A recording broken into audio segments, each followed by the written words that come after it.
ஒரு பாத்திரத்தில் ஒரு சின்ன நெல்லிக்காய் அளவு புளி எடுத்து நல்ல தண்ணி ஊற்றி கரைச்சி வச்சுக்கோங்க. அது ஒரு பக்கம் இருக்கட்டும். இப்போ வேற ஒரு குக்கரில் ஒரு கைப்பிடி அளவு, அதாவது ஒரு 30 கிராம் அளவுக்கு துவரம்பருப்பு எடுத்து மஞ்சப்பொடி கொஞ்சம் தண்ணி ஊற்றி நல்லா வேக வச்சு எடுத்துக்கோங்க. நல்லா மையாக வெந்திருக்கட்டும். குக்கரில் வேக வச்சு அதை கரண்டியால் நல்லா மசிச்சு வச்சுக்கோங்க. இது ஒரு பக்கம் இருக்கட்டும். இப்போ ஒரு சின்ன கடாய் எடுத்துக்கோங்க. அதில் ஒரு 1/2 டேபிள் ஸ்பூன் அளவுக்கு நெய் ஊற்றிக்கலாம். நெய் சூடானதும் 2 வரமிளகா, ஒரு 1.5 டேபிள் ஸ்பூன் அளவுக்கு மல்லி, அப்புறம் 1 டேபிள் ஸ்பூன் அளவுக்கு கடலைப்பருப்பு. இதை எடுத்து நல்லா ஒரு 2 நிமிஷத்துக்கு அதோட வாசனை வர அளவுக்கு வறுத்துக்கோங்க. இந்த அளவுக்கு நேரம் மாறி வந்ததுக்கப்புறம் ஒரு 3/4 ஸ்பூன் அளவுக்கு மிளகு, 3/4 ஸ்பூன் அளவுக்கு சீரகம், ஒரு கட்டி பெருங்காயம், இதையும் சேர்த்து 1 நிமிஷம் வரைக்கும் மீடியம் ஃப்ளேமில் நல்லா வறுத்துக்கோங்க. இப்போது நல்லா வறுபட்டு வந்துருச்சு. இதை நல்லா ஆற விட்டுட்டு அதுக்கப்புறமா ஒரு மிக்ஸி ஜாரில் சேர்த்துக்கோங்க. மிக்ஸி ஜாரில் சேர்த்துட்டு கூடவே ஒரு 2 டேபிள் ஸ்பூன் அளவுக்கு தேங்காய் துருவல் சேர்த்துக்கலாம். தேங்காய் துருவல் சேர்த்துட்டு இதை தண்ணி ஊற்றி நல்லா மையாக அரைச்சி வச்சுக்கோங்க. இந்த மாதிரி இது ஒரு பக்கம் இருக்கட்டும். இப்போ வேற ஒரு பாத்திரத்தை அடுப்பில் வச்சுக்கலாம். அதில் ஒரு 2 டேபிள் ஸ்பூன் அளவுக்கு நெய் ஊற்றிக்கோங்க. நெய் சூடானதும் நான் 2 தக்காளி பழத்தை கட் பண்ணி வச்சுருக்கேன், அதை சேர்த்துக்கலாம். சேர்த்து விட்டுட்டு ஒரு 1 நிமிஷம் வரைக்கும் நல்லா ஹை ஃப்ளேம் வச்சு வதக்கி விடுங்க. தக்காளி லைட்டாக வதங்கி வரட்டும். இந்த அளவுக்கு வதங்கி வந்ததுக்கப்புறம் நாம் ஏற்கனவே கரைச்சி வச்சிருக்கிற அந்த புளி தண்ணியை இதில் சேர்த்துக்கலாம்.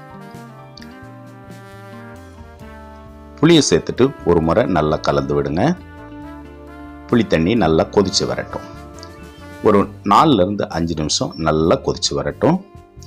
புளியோட பச்சை வாசனை எல்லாம் போனதுக்கப்புறம் நல்லா ஒரு முறை கலந்து விட்டுருங்க.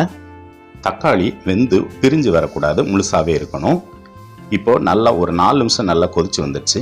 இந்த டைமில் நம்ம வேக வச்ச பருப்பு, நல்ல மசிச்ச பருப்பு அந்த தண்ணியோட சேர்த்து ஊற்றிக்கலாம். உங்களோட கன்சிஸ்டன்சியை பொறுத்து நீங்கள் தண்ணியை கூட குறைச்சி ஊற்றிட்டு நாம் வறுத்து அரைச்ச அந்த ரசம் மசாலாவை இதில் இப்போ சேர்த்துக்கலாம். சேர்த்துட்டு அந்த மிக்ஸி ஜாரையும் நல்லா கழுவி அதோட சேர்த்துருங்க. சேர்த்துட்டு ஒரு முறை நல்லா கலந்து விடுங்க. இப்போ புளியோட பச்சை வாசனை, தக்காளியோட பச்சை வாசனை எல்லாமே போயிடுச்சு. இப்போ மசாலா மட்டும் ஒரு 2-3 நிமிஷம் கொதிச்சா போதும். இந்த டைமில் கொஞ்சமாக மஞ்சள் பொடியும் தேவையான அளவு உப்பு சேர்த்துக்கோங்க. சேர்த்து விட்டு ஒரு முறை கலந்து விட்டுருங்க. கலந்து விட்டு அடுப்பை ஒரு மீடியமுக்கும் கொஞ்சம் கம்மியாக வச்சு விட்டுருங்க. இப்போ லைட்டாக அது கொதிச்சு வந்தால் போதும். ஒரு 2-3 நிமிஷம் கொதிச்சு வந்ததுக்கப்புறம் மல்லி இலையை தூவிக்கலாம். தூவி விட்டு ஒரு முறை கலந்து விட்டுருங்க. அவ்வளோதாங்க, நமக்கு சூப்பரான மைசூர் ரசம் ரெடி ஆயிடுச்சு. மைசூரில் இந்த மாதிரி தான் செய்வாங்க. பூண்டு கண்டிப்பாக போடவே மாட்டாங்க. லாஸ்ட்டாக கொஞ்சம் எண்ணெயில் அல்லது நெய்யில் கருவேப்பிலை, கடுகு, வத்தல் போட்டு தாளித்து அந்த ரசத்தில் ஊற்றிடுங்க. தாளிக்கிறது கண்டிப்பாக செய்யணும். அதுதான் மைசூர் ரசம். இந்த சூப்பரான மைசூர் ரசத்தை நீங்களும் செஞ்சு பாருங்கள். ரொம்ப ரொம்ப ருசியாக இருக்கும். செஞ்சு பார்த்துட்டு உங்களோட கருத்துக்களை சொல்லுங்கள். நம்ம வேற ஒரு வீடியோவில் திரும்பவும் சந்திப்போம். ஓகே ஃப்ரெண்ட்ஸ், பாய்.